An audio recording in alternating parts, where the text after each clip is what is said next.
Hey everyone, I am here with absolutely amazing gentleman named William Edge, and we both here actually at the Artist Summit in Provincetown.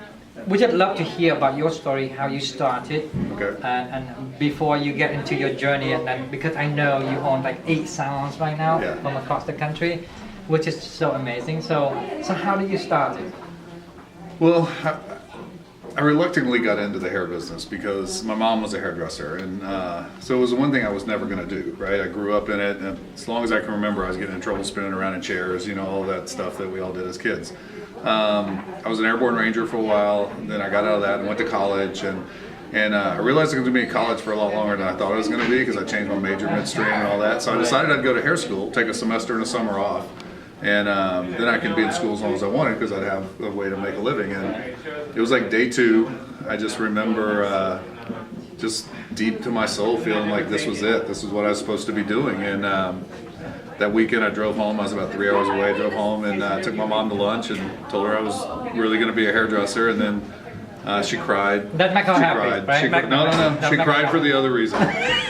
She was like, I had such high hopes for you. And so she cried.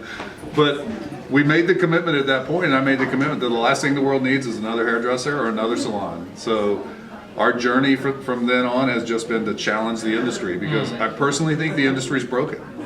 Because if it really worked, as long as I've been in it, as long as you've been around it, we'd be able to share with you a list of hairdressers, been able to retire from behind the chair or a college fund for their kids or something. I just know a bunch of old hairdressers.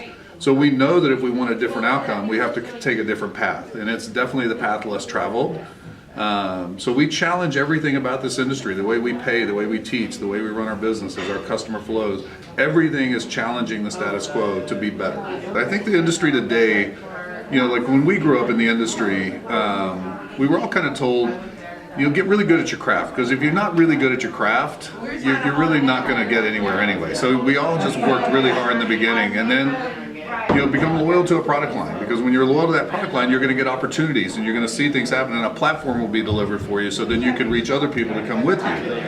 And really today that's not available too much, because the education platform, there were shows every weekend back in, the last year I was on tour, we toured 39 weekends, a year. So today it's lucky to find 5 good shows a year, so it's a different way now than it was then, and I think it's actually even more exciting because it really gives us a chance to build our brand and create our own excitement and things like that. So basically how I became an entrepreneur is I couldn't find a place that I could flourish in. How the A salon, how is that?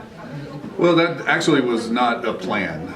I do a lot of work with companies across the country, and outside of the salons that I have in my hometown, every other salon has been a rescue mission.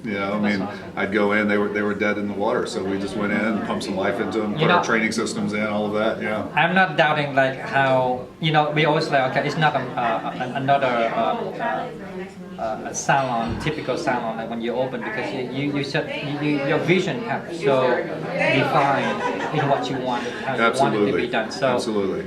Can you share that little secret recipe? Yeah, you know what? When you look at our world today, the number one growing culture is gangs. Okay, across every little city now is getting them. Their gangs are just spreading everywhere. And when you couple that with the breakdown of the family, and you take all the bad things that a gang does away, and you look at what's just the structure of a gang. It's people being a part of something. They know what's expected of them. They know what they can't do and what they can do. The limitations are there, and we all need boundaries, And so I think for our salon, we're really culture driven. We're really making sure that what we put in place is strong and there's non-negotiables, and we give something for people to belong to. I think for a student, the best advice I can give students, and I give it at every school I go to, is that be a student. Quit trying to be a stylist. You're not a stylist till you go out and you are then responsible on your own for building a clientele and growing your business. And what I say that is you quit learning too quickly. And I think we're in a world today where there's some confusion because social media can make you so popular, but popularity does not dictate skill. You can get a false sense of security thinking that everyone thinks you're a rock star and everyone thinks you're great, and you quit working on your craft. Our craft is under siege right now.